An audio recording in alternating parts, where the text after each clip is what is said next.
Hello guys, and welcome to another video here on my channel. Today we're discussing the bias, how I determine the bias for the New York AM session every single day. And we will go more specifically into one aspect I'm looking into every single day. For those who always join my pre-market analysis live streams, know what I'm talking about. I'm talking about the 20 minutes time frame bias. But I'm also going to show you my checklist, how I determine the bias with multiple factors. And I have a checklist where I go through all of the points and see if they are telling me that we're either more on the bullish side or more on the bearish side.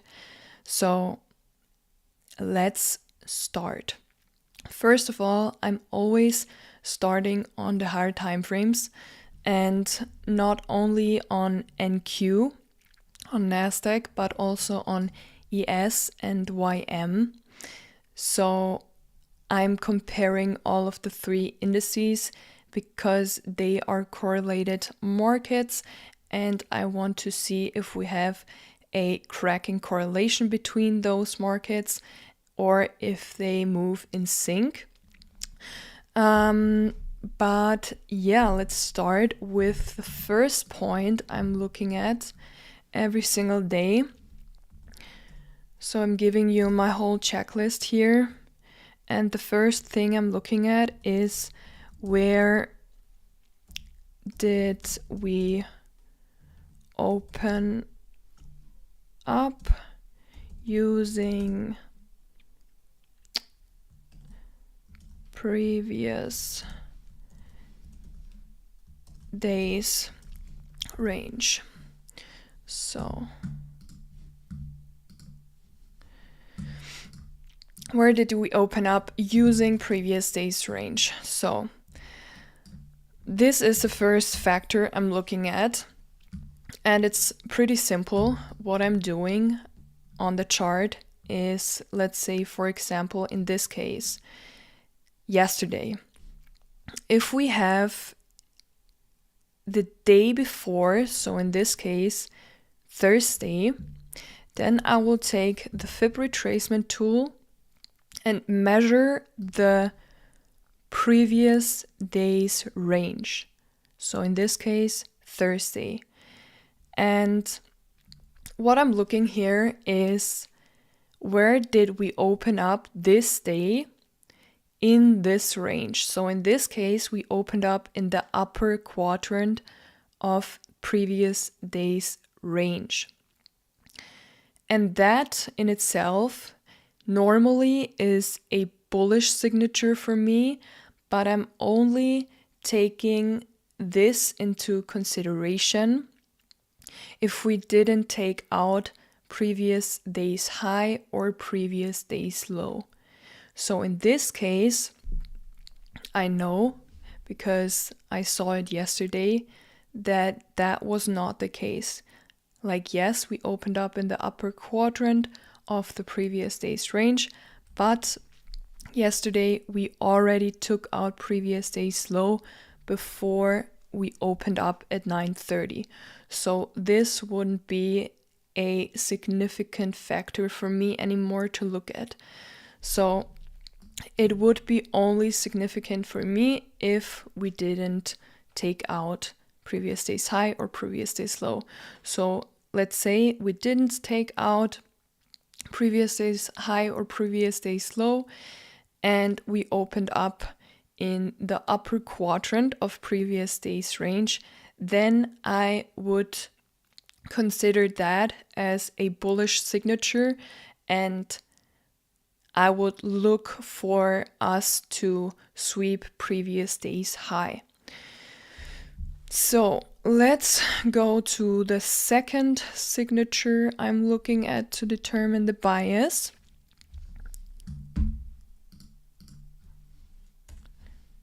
second.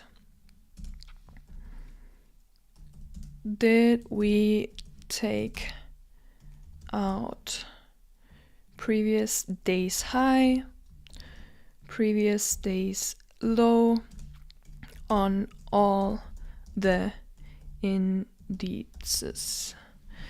So, and to add to the first point also, I'm doing that on all the indices. So not only on NQ, but also on ES and YM. And you can also see there a cracking correlation. Normally, we should see the same opening of the previous day's range if the indices move in sync. But if you see there a cracking correlation, let's say in this case, NQ opened up in the upper quadrant of previous day's range, ES also, but YM did open up in the lower half of previous day's range, then you can see, okay, one of the indices is doing something completely different, and that could be the first warning sign for you to see if this one indice that is not doing the exact same thing as the other two indices is either the one that is doing the manipulation or the one that is leading the market and telling the truth. So then I look at, did we take out previous day's high or previous day's low on all the indices? You can see there as well if we have a crack in correlation. So let's say NQ didn't take out previous day's high or previous day's low. ES as well, but YM already took out previous day's low, let's say, for example.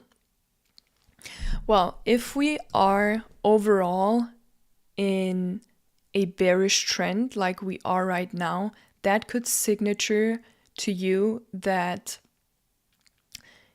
ES and YM are also seeking to go to the previous day's low and take out that.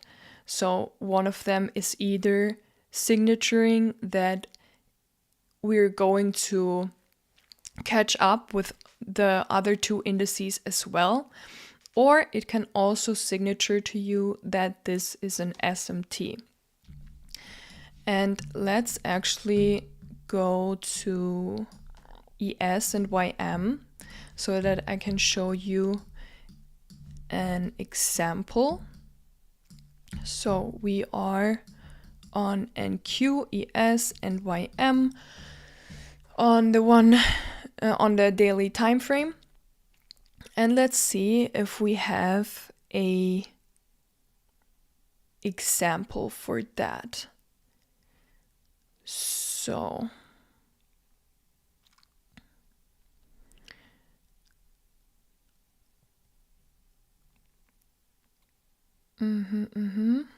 yes, we have one example here.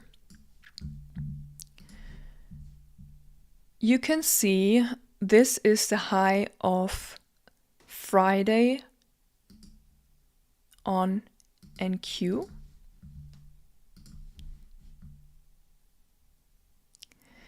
This is the high of Friday on ES. And this is the high of Friday on YM. So let's imagine we have Wednesday. So this day right here. And we see when we open up the charts and look to determine the bias, how the daily chart looks like and what the previous day took out, what highs on the daily time frame the previous day took out. And in this case, we see we have a cracking correlation with ES on NQ and YM. You can see that NQ took out the Monday high on Tuesday and also the Friday high on Tuesday. And YM did exactly the same thing. On Tuesday, it took out Monday's high and Friday's high. But we see that ES couldn't do that.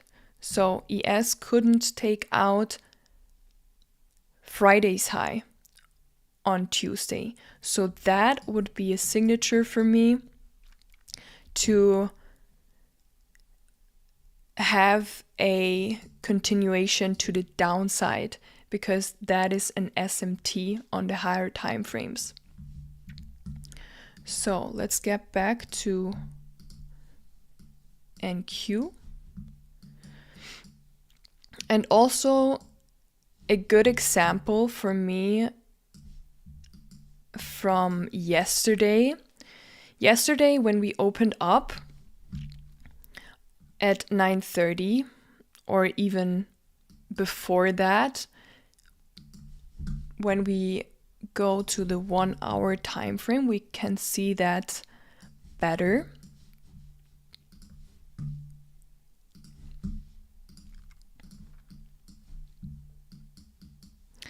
We can see here, as soon as I did my analysis, which I normally start doing around 8 a.m. or 7:30, I saw exactly this.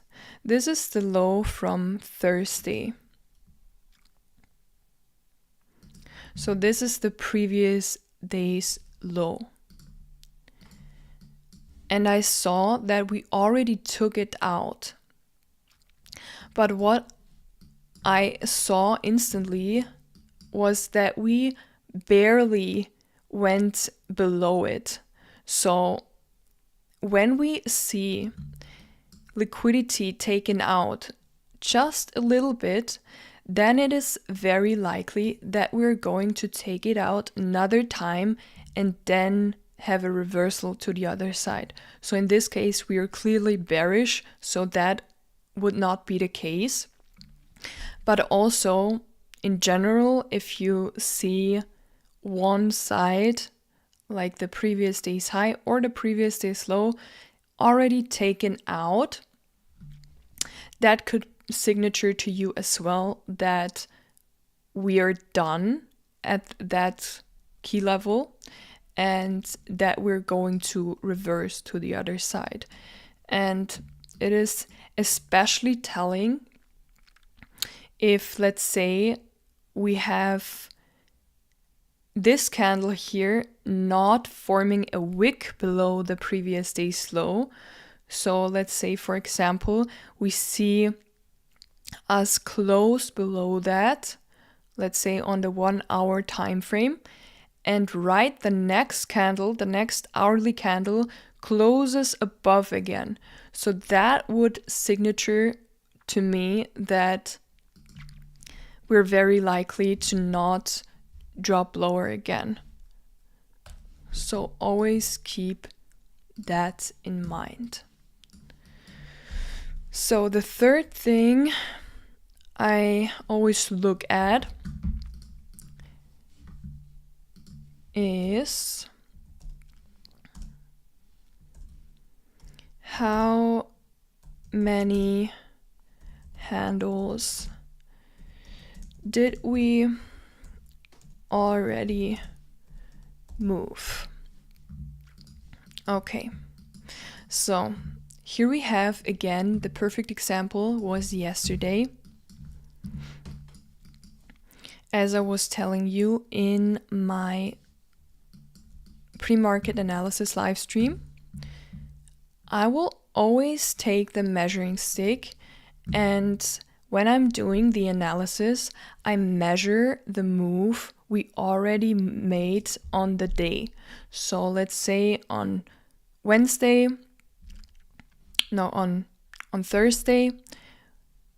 when we are doing the analysis, we could have seen that it is 300 handles for now. Let's actually go to the 30-minute time frame because we can see the opening there better. The opening was at 9:30. So before we opened up, we moved 324 handles so far. So that is not too big of a move. When we compare it, for example, to the daily move we had on Wednesday. Like on Wednesday, we had a move of 645 handles. So yesterday, I was telling you in the pre-market analysis that after every daily range where we didn't move that much, the likelihood for us to have a bigger range the next day is very likely. And this is the perfect example for that. Let's say everything below 400 handles is a not too big of a range for a day in this price action that we have right now. Like when you compare it to, let's say, 2 years ago, then that is completely different because we didn't have that much volume overall in the markets that we do have right now. But if you compare the days here, the ranges we have, then you can see that 300 to 400 handles are relatively small for a daily range. So here we have on Thursday 398 handles. And what we did on Friday, we moved 689 handles. So that is kind of a big range. And it is always the same thing. When you look at, let's say, Tuesday, you can see that we had 388 handles on the day. So I can say that this is not too big of a range we had. So it is likely that the next day will expand much more. And this is what we did the next day. And what is even more higher probability is if the previous 2 days had a relative small range, like we see right here. Yeah, that's not relative small, but you see where I'm going. So always consider that.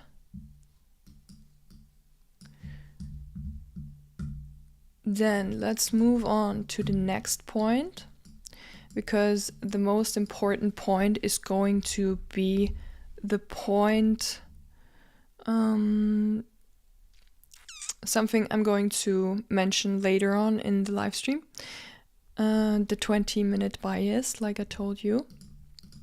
So I'm going relative quickly over these points so that I can go more in depth on the 20-minute bias. So the fourth point I'm looking at is, where are we currently from this day's range? So this is also pretty simple. So when you go to the 1 hour time frame, and let's say let's take for example this day, Tuesday. So we opened up at, no, let's go to the 30-minute time frame.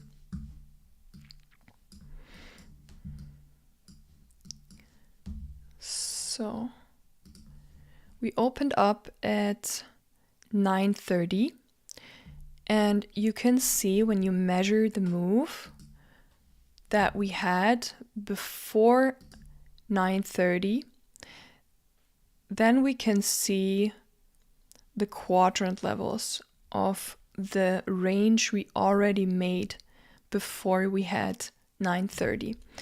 And you can write that in your notes that it is very likely that if we are above the whole range we formed throughout the day, from starting at the daily open from 6 p.m.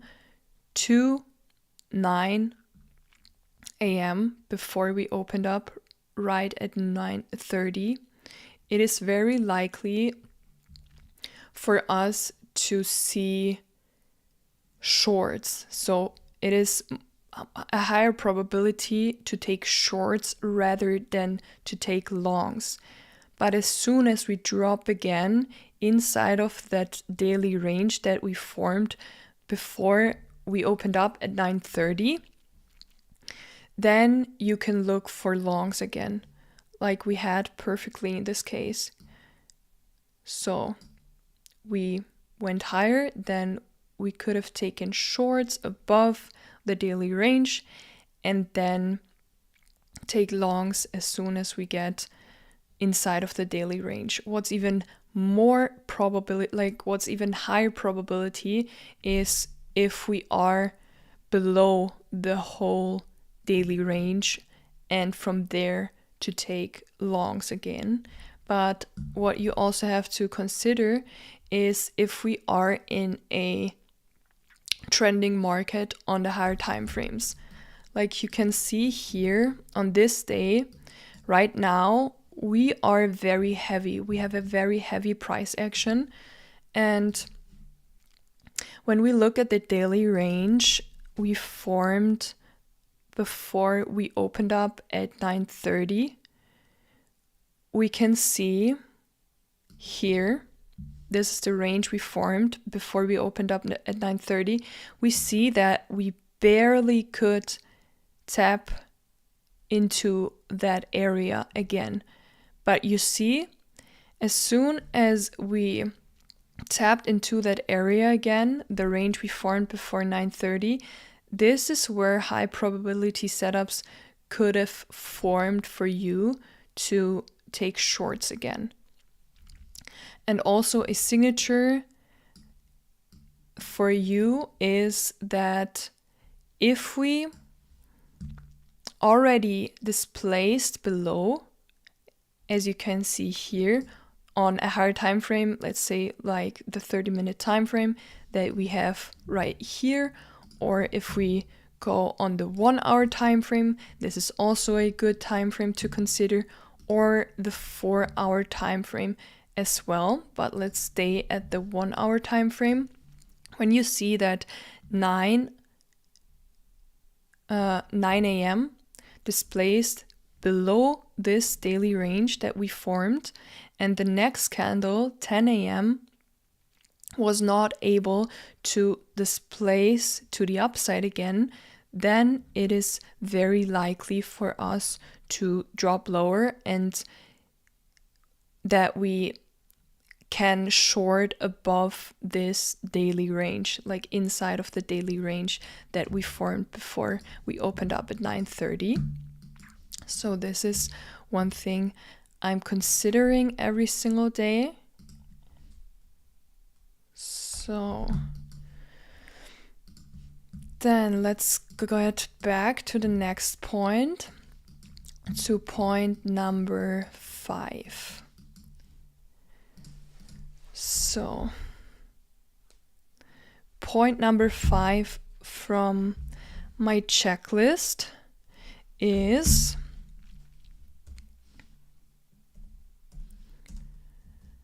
do we have a SMT,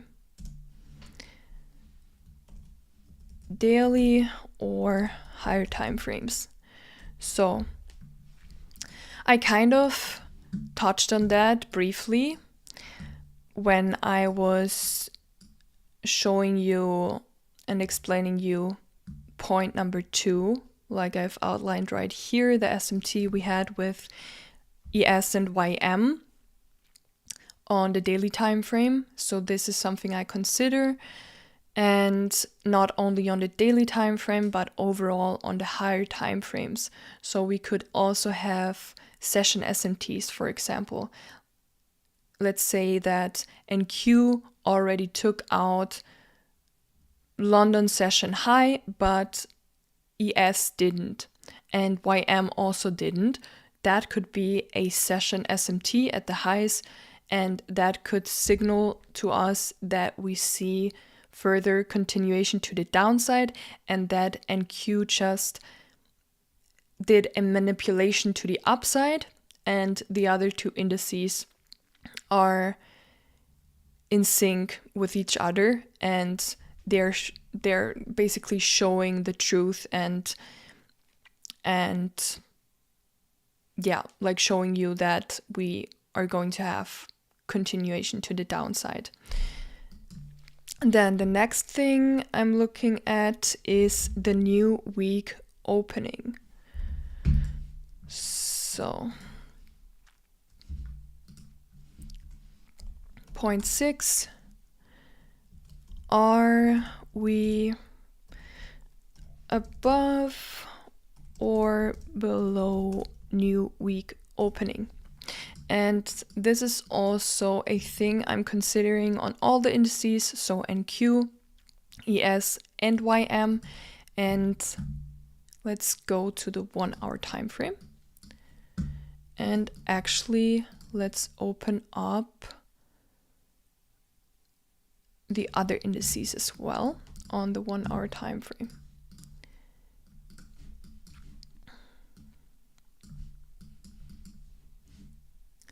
So, as you can see here, this is previous week, and we opened up at 6 p.m. on Sunday. This is the weekly open. So the new week opening.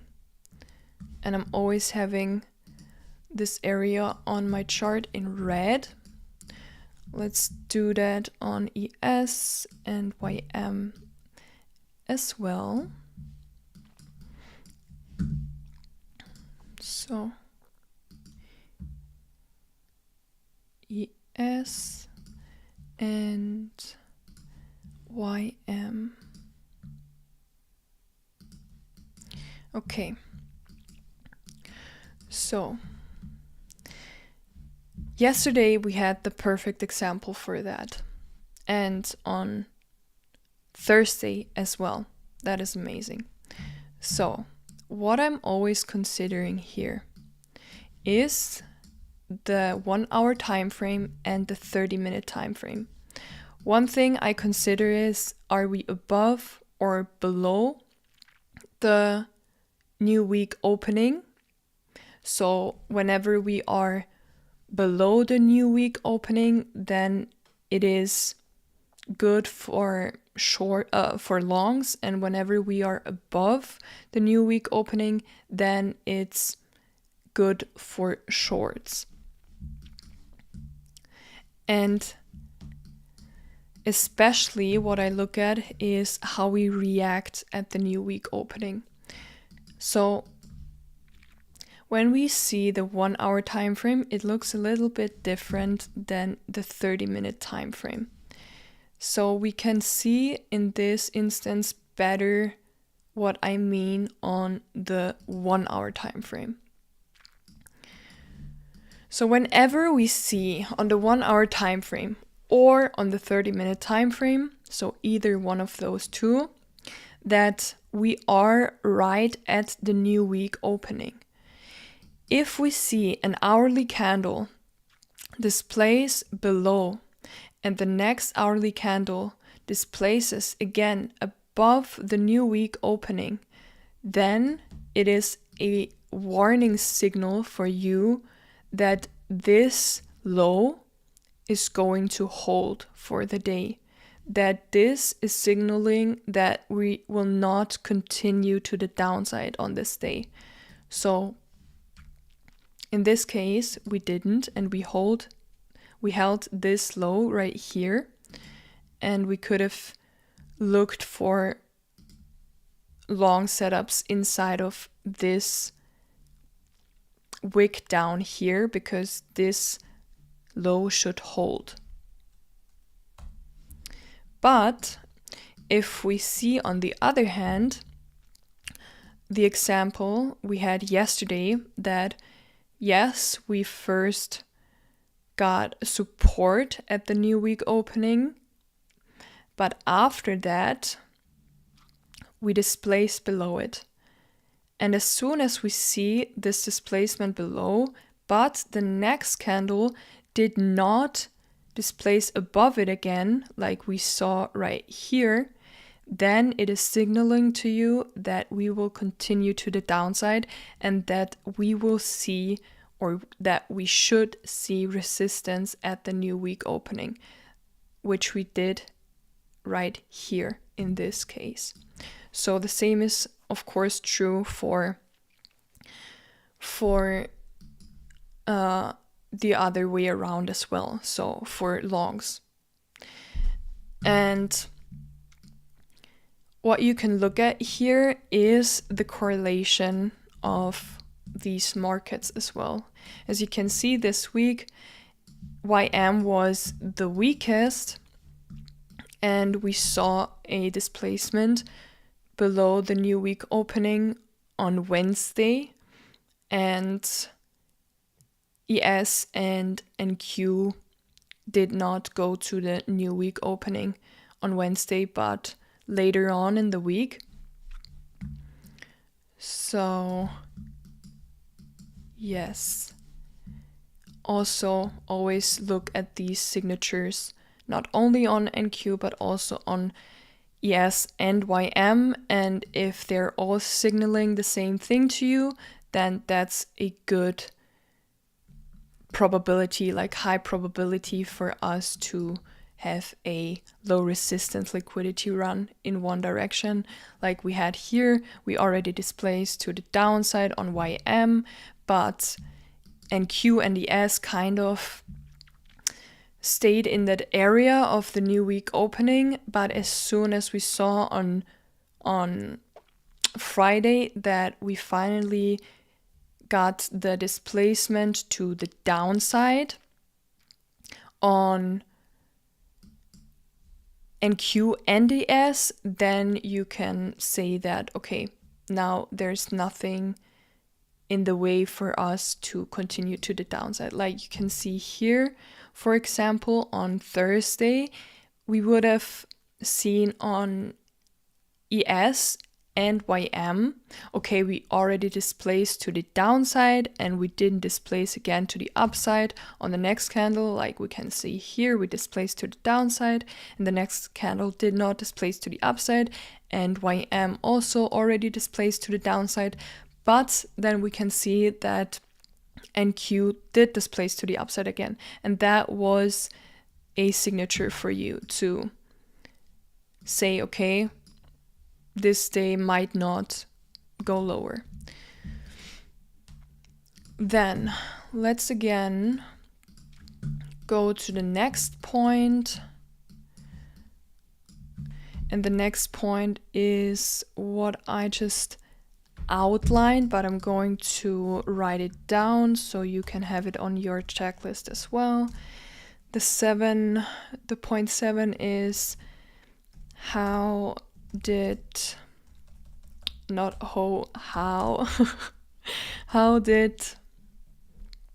we respond to the new week opening on the 30-minute or 1 hour time frame so far?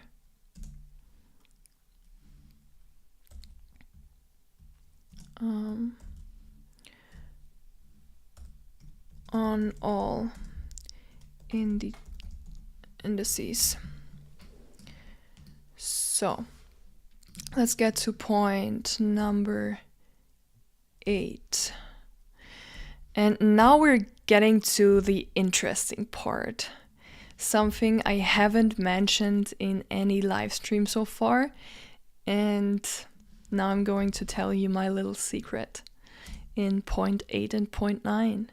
So, do we have an IPTA PD array on the 1 hour time frame?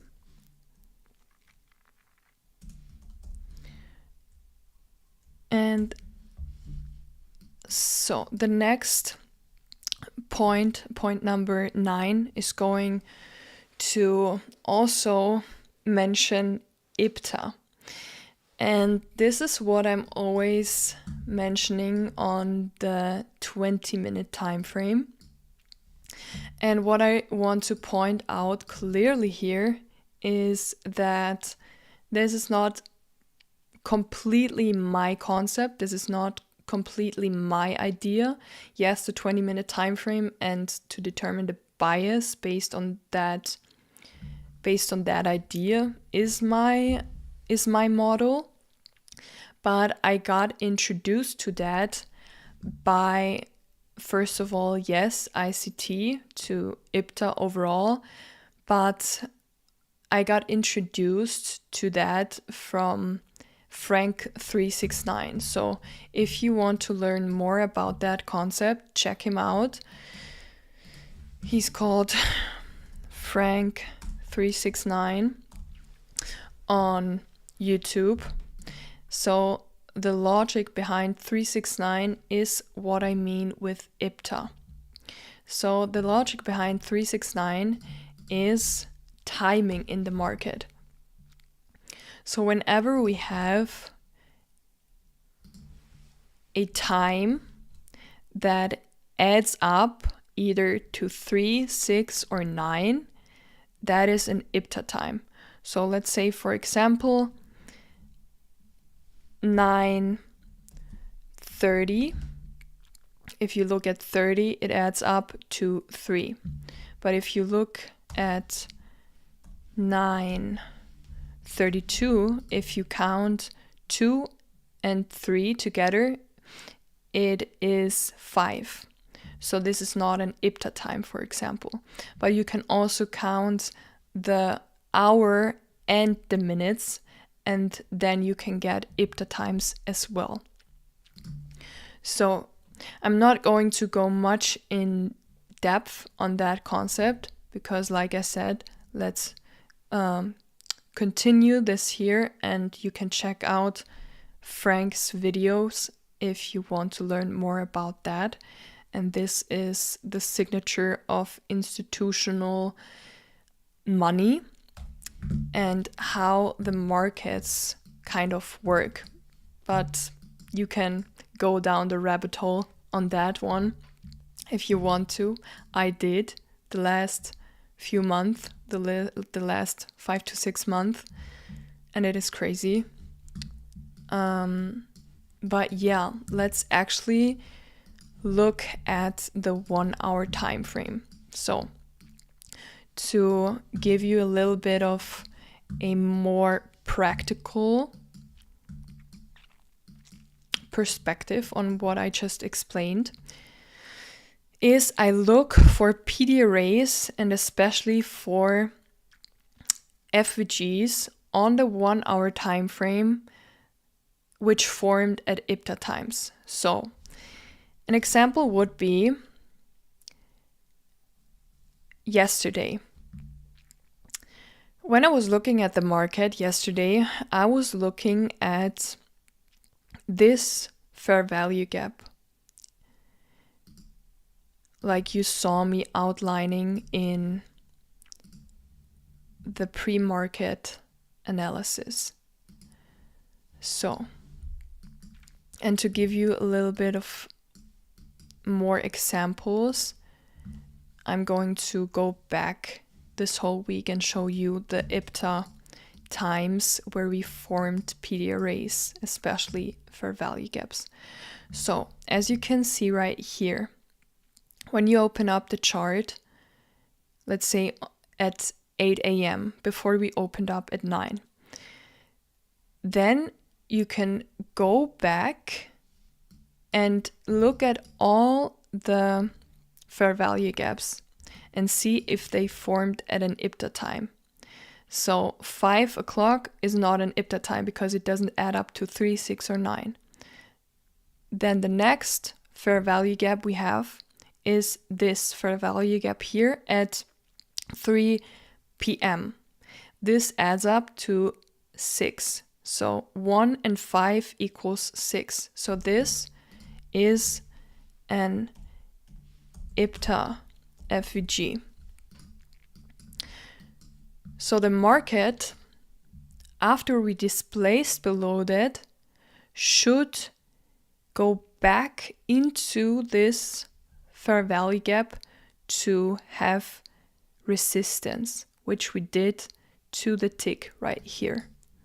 When we go back further, so that I can give you a little bit of different examples as well. This is not an IPTA fair value gap. This is also not an IPTA fair value gap.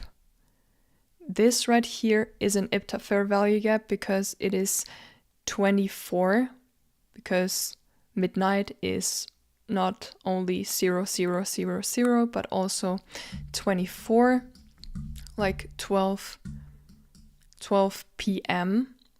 No, 12 a.m. So it doesn't matter if you say 24 or 12 p.m. It adds up to 3 or 6. So that would be an IPTA FVG. And this is where we get resistance. You always have to look at the bodies and the wicks, and you see that we closed all of the bodies below that IPTA FVG, and we only wicked into it or even a little bit of above it. And you can see here on Thursday you would have had a pretty nice key level to take shorts from, and also at the Asia session on Friday to take shorts from. So let's look at other examples. This right here is also an IPTA fair value gap. IPTA FVG. Here, to the tick, we wicked into it and then rejected it. Here we closed into it, but the next candle closed below it. So if you look on a higher time frame, so let's say you look on the 2-hour time frame, that would only be a wick inside and the body closed below it. So you always have to consider other time frames as well. So whenever you see on a lower time frame, or not a lower time frame, but a time frame that shows you this signature right here, if we close above a certain key level and the next candle closes below it, then this is a wick on the higher time frames, and it is showing you that still it gives us resistance here. And also always consider the quadrant levels. If you can see here, this is the midpoint of this FVG, so we shouldn't, if we respected this FVG, close bodies above the midpoint of the FVG. So as soon as we see that we close inside of that FVG but still below the midpoint, then that is fine. And the wicks, they are allowed to wick above the midpoint. So another example I know would be this little FVG. This is also an IPTA FVG.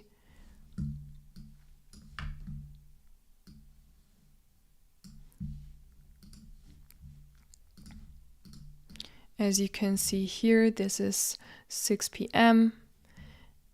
and we had beautiful resistance to the tick right here. If you have a look at that IPTA FVG, the high of that IPTA FVG is let's have the eyes above here. It is 24,616 and 75. And here the high is 24,616 and 25. So that is pretty much to the tick. But also always consider the IPTA FVGs we have above. So as soon as you see this candle right here close into that IPTA FVG, you need to look at the IPTA FVGs we have above. So, and this you can do not only with FVGs, but also with other key levels. So you can do that with rejection blocks, you can do that with order blocks, you can do that with every PD array in the market. So let's delete this. I'm going to show you other examples as well. So you can see right here, this is the 9 a.m. candle. And when you consider the fact that we discussed in the point before that we see this reaction here at the new week opening, then you could say, okay, this should be a low right here that can hold. Not only the fact that we displaced below it and then at the next candle displaced above the new week opening, but also because this is an IPTA time, 9 a.m. So based on these two things, you could say, okay, this candle right here, this wick right here, could act as support to look for longs. So you can take the fib retracement and measure this wick. This is a rejection block, and you should see the bodies stay above this rejection block and only the wicks go inside of that rejection block, and we shouldn't go below especially the bodies shouldn't close below the midpoint of this rejection block. So here perfectly, as always, the midpoint, this is the most sensitive level of any PD array, not the quadrant levels. These are also important, but the most important one is the midpoint, and from there you could have had a beautiful point of interest on the lower time frames to look for longs on Thursday. Another example would be an order block. Let's say this one right here.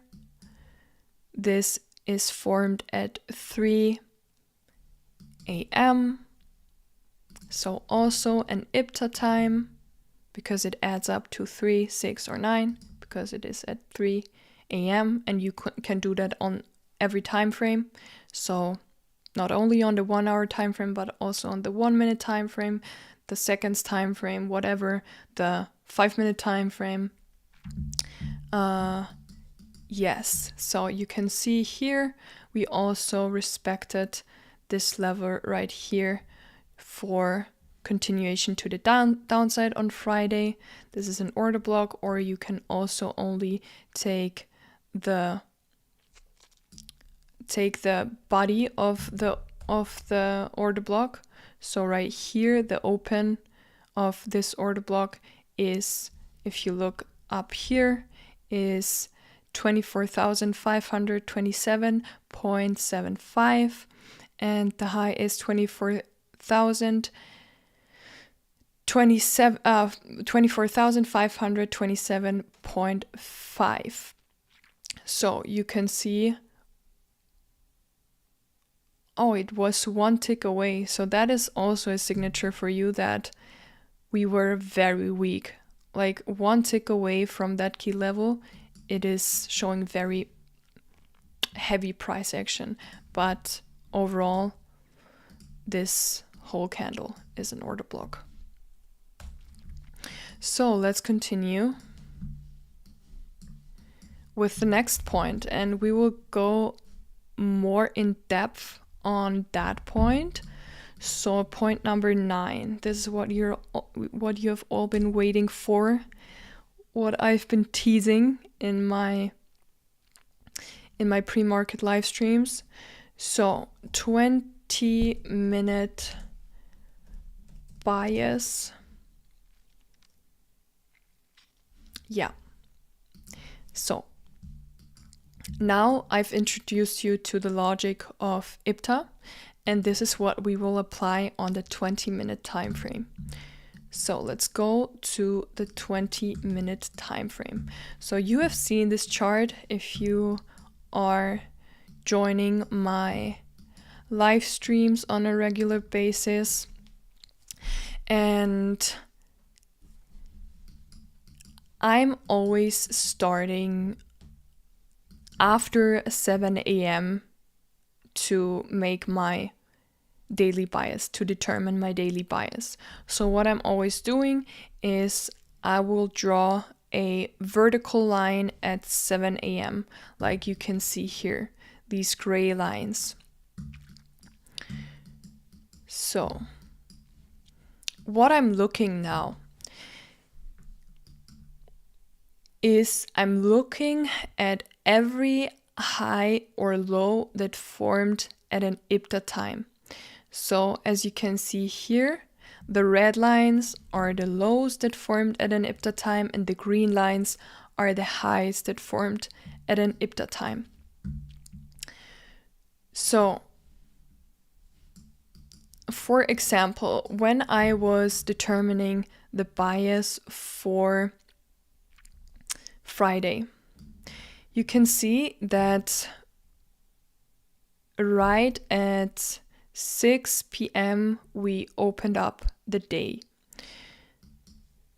And I'm going back from 7 a.m. and I will have a look if we displaced the IPTA highs or lows either to the downside, so the lows to the downside and the highs to the upside. So we can see here 3 a.m. This is an IPTA time and we displaced it to the downside, very important, before 7 a.m.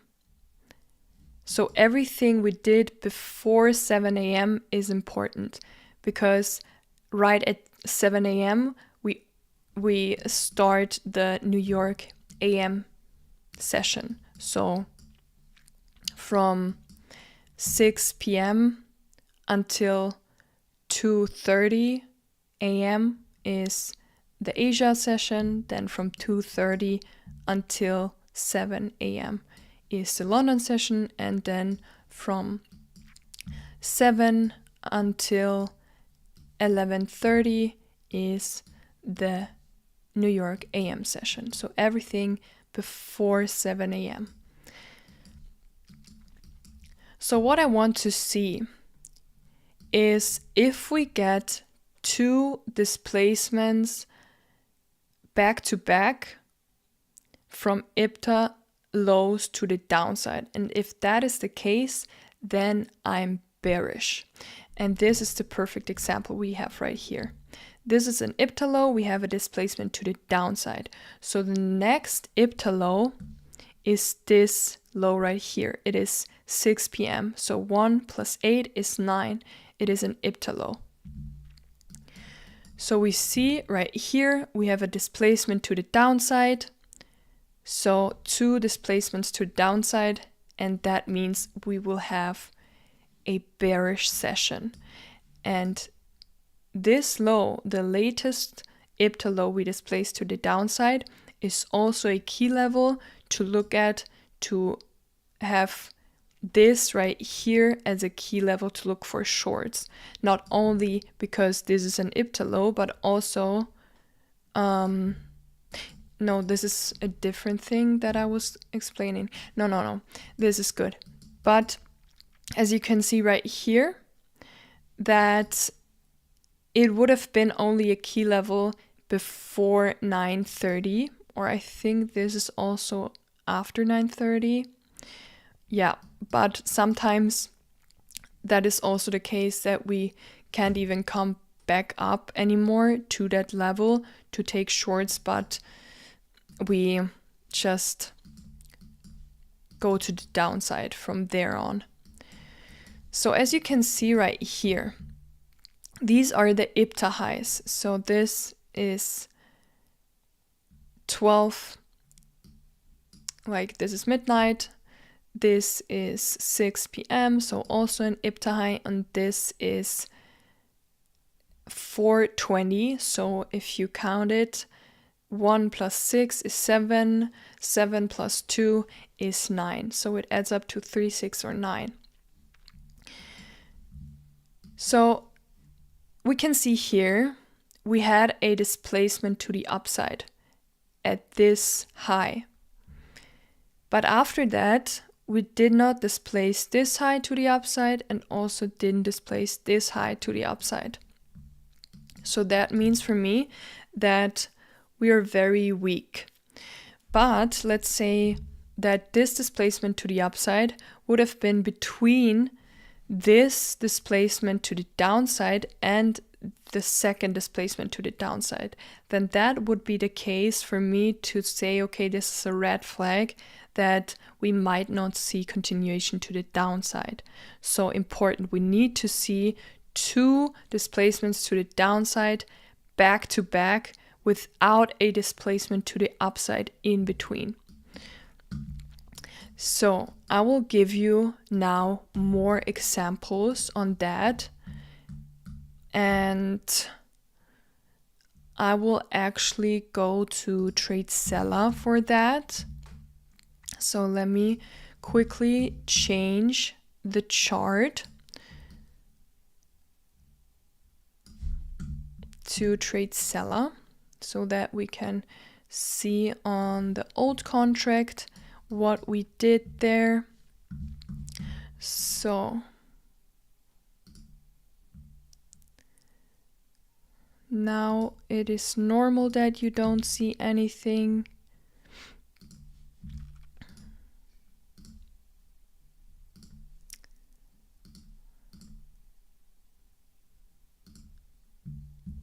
Okay, now you should see Tradezella.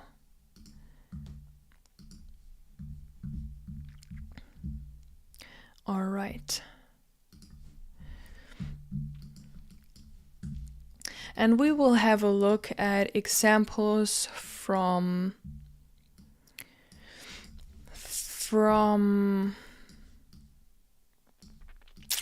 let's start at the beginning of March. So we will go through a few examples. Let's say we will go through 1 week of price action. So we are on the 20-minute time frame. Important. First thing we always do. So let's start here on the 2nd of March. When we open up the charts and do our analysis, we draw a vertical line at 7 a.m. And guys, you can backtest this even further to the back and also foretest it. And let me tell you, it has a very high accuracy. Like if I had to guess from the past examples, from the past, let's say 2 months, it has an accuracy of 90%. So that is pretty awesome. So let's have a look at the IPTA times, the IPTA highs and IPTA lows. So every IPTA high and IPTA low that gets displaced before 7 a.m. So this is an IPTA low, for example, and it gets displaced to the downside, but not before 7 a.m. because this is at 7 a.m. So this is important to note. So this is an IPTA high. 4 plus 2 is 6.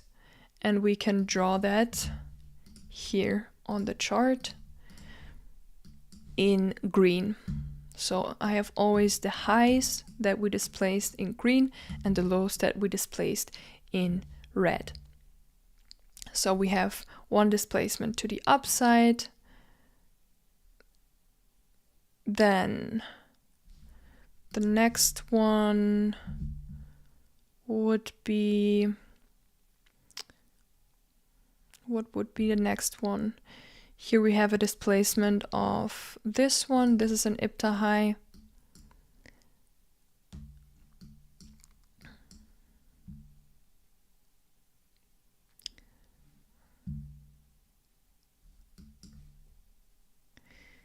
Yes, this is only one displacement.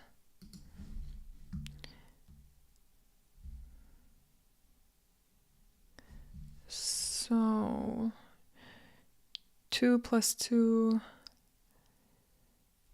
This is not.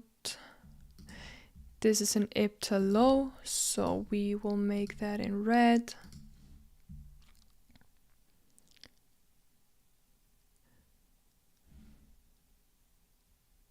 So in this case,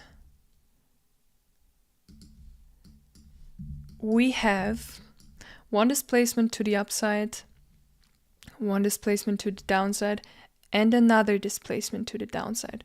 So what did I tell you before? We need to see two displacements after each other, like approximately after each other, for us to determine the bias. But there are things to consider. So first of all, yes, we had a displacement to the downside and another displacement to the downside. So you could say that we have bearish price action at the New York AM session. But after that, we had a displacement to the upside.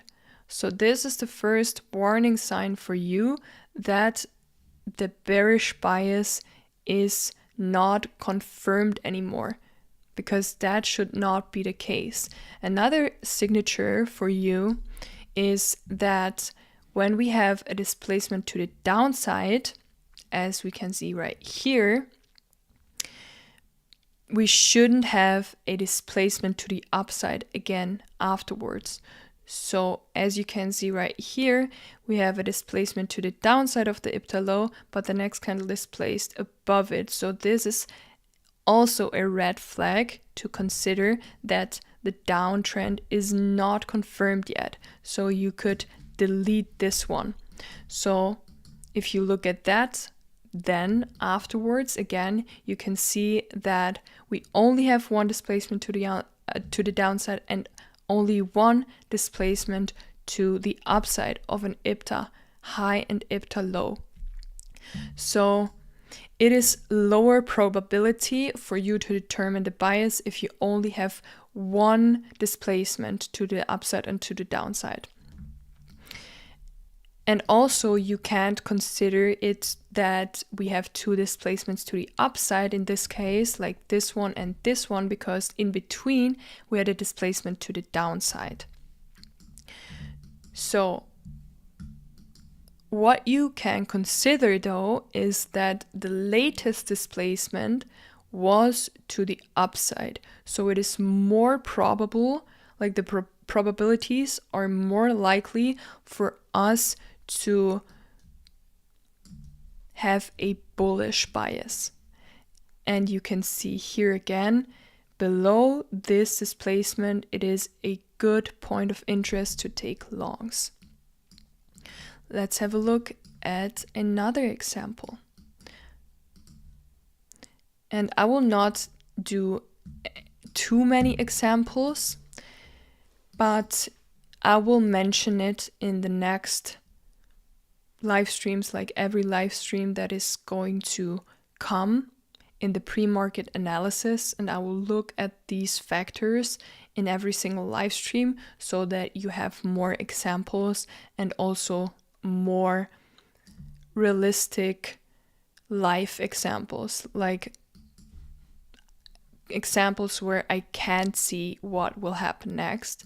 So Yeah. Let's have a look at the next example. Again, a vertical line at 7 a.m. This is an iptahai. It is 5 plus 4 equals 9.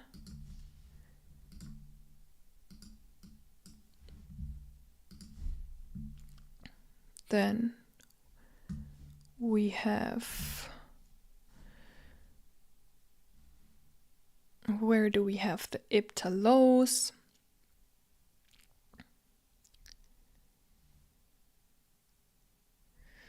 This is not an ipta low.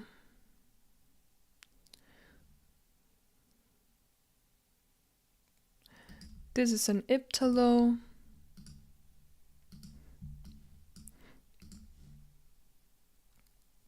This is an ipta low. 2 plus 2 plus 2 equals 6.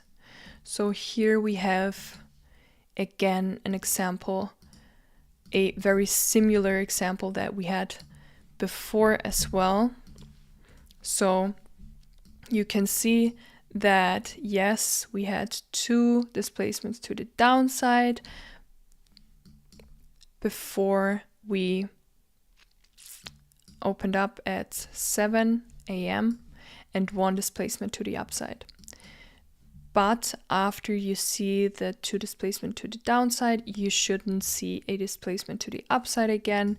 And also here, the latest 2 displacement to the downside are not both relevant because only one of them displays to the downside and the other one displays to the downside, and then the next candle displays to the upside again. So we could delete this one, and then you could see, okay, we only have 1 displacement to the downside, 1 displacement to the upside. The latest displacement was the displacement to the upside of the iptahai. And again, here, this could be an interesting area, a point of interest area for you to take longs. And this goes on and on. I'm going to maybe look at one more example. Maybe look at a bearish example. Yeah, this should be bearish. Like, I haven't prepared this. I'm just not backtesting, but showing you the real time example. I haven't prepared this, like I said. This is in ipta low, 6 a.m. We can draw that because we displaced it before 7 a.m. This is not an ipta low. This is not an ipta low.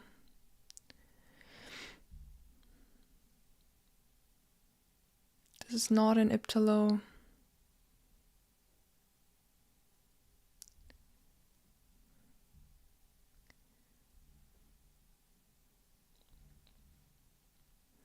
Let's see.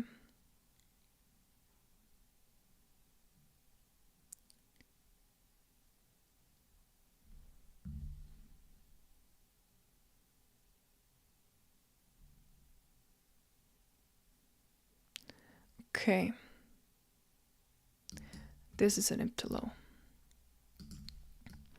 We will draw it out, despite the fact that we only displaced it after 7 a.m. I'm going to explain to you why in a second.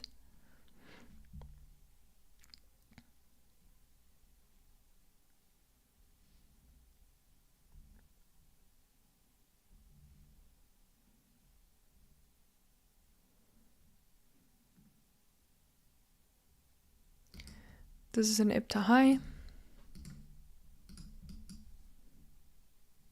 Like you see here, 2 plus 3 equals 5. 5 plus 4 equals 9.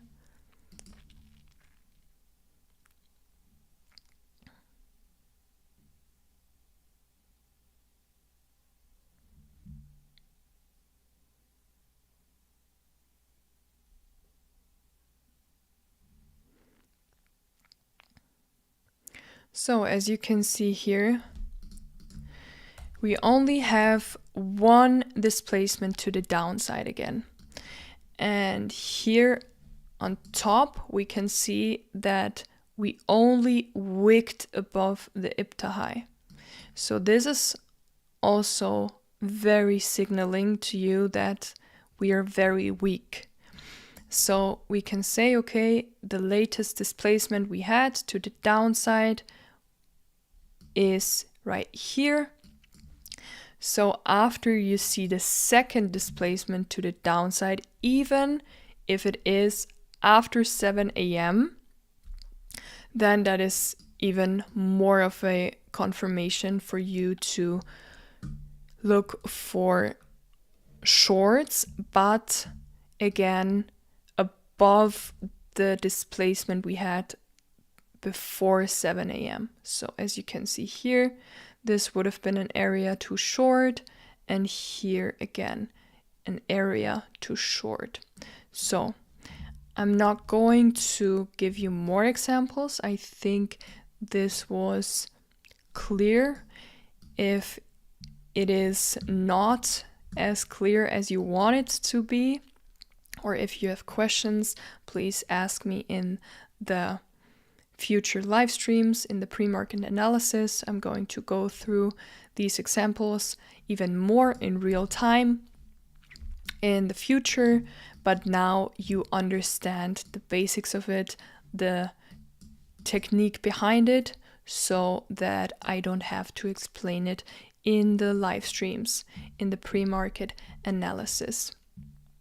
So let's get back to TradingView.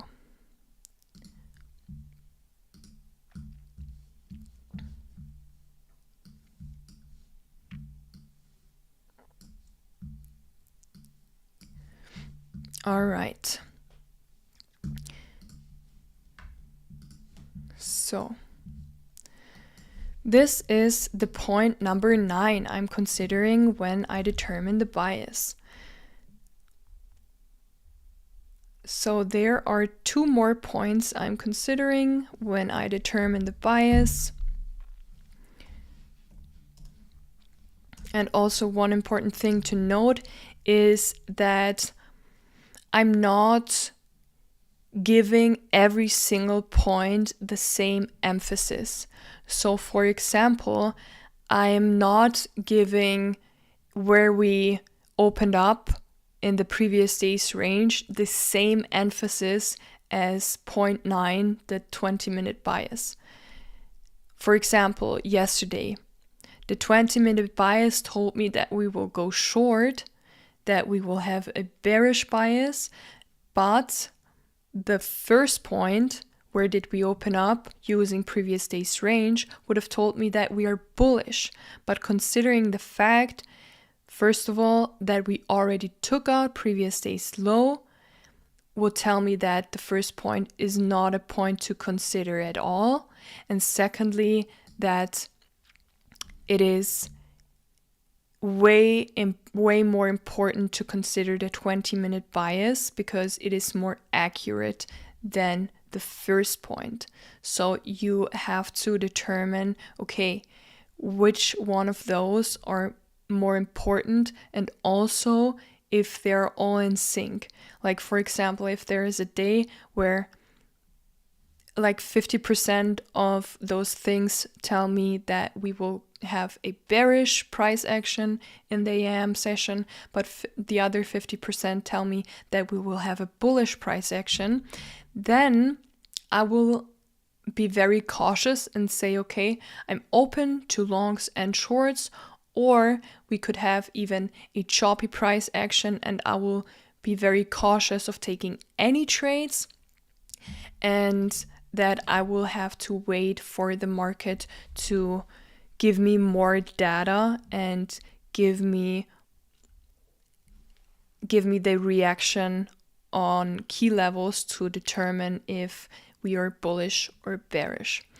So the next thing I am considering is, are we going to gap up or down, and the next point is the unfilled opening range gap. You have heard me say this over and over again in my live streams, the unfilled opening range gaps. I've made a completely separate live stream on that as well. I think it is the latest live stream I did where it says the unfilled opening range gaps and the live backtesting. There we backtested especially the correlation between NQ, ES, and YM of the unfilled opening range gaps. So basically, the unfilled opening range gaps, if we drop lower to a lower time frame, the 15-minute time frame, let's say, and we go to down here, not the electronic trading hours, but the regular trading hours. On the regular trading hours, you see the price action we formed between the open of the New York AM session, the 9:30 open, and between 9:30 and 4 p.m. And what we call these gaps are opening range gaps, as you know. And whenever we don't fill out the opening range gap on the day that it formed, like we had here, for example, on Monday, on Friday we closed at 4 p.m. right here and opened up on Monday right here. So this is an opening range gap. And we didn't fill it in on Monday. So this is an unfilled opening range gap considering for the next days. But I will only take the portion that didn't get filled. So this portion right here. And you can see on Wednesday, we filled it in, but not completely, only to this point right here. So I would have it marked out on Thursday like that. And you can see on Thursday, we filled it in right here. So the remaining unfilled opening range gap got completely filled. And also, as you can see, this opening range gap also got completely filled on the day that we formed it. So as soon as I saw that on Friday, that also gave me confidence to go short because I knew we don't have any more unfilled opening range gaps in close proximity. Like, yes, we have an unfilled opening range gap, for example, up here, still intact, but it is not in close proximity. So that was very, very good for me to be confident in my shorts on Friday. Then, also a factor to consider is not only the unfilled opening range gaps, but overall, are we going to gap down or up? And when we go back to the 15-minute time frames, that is very simple. A gap up is if we close higher than if we open up higher on 9:30 than we closed at the previous day at 4 p.m. So in this case, that would have been a gap higher, a gap up. And for example, in this case or in this case, it would have been a gap lower. So we opened up lower on at 9:30 than we closed at the previous day at 4 p.m.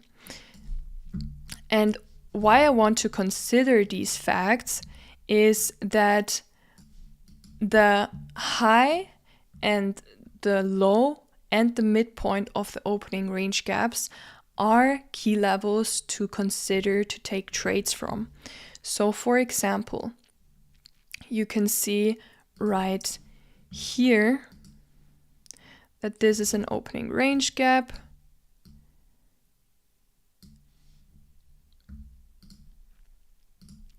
Let's do it like that. And you can see here that everything above the midpoint of the opening range gap would have been beautiful to short.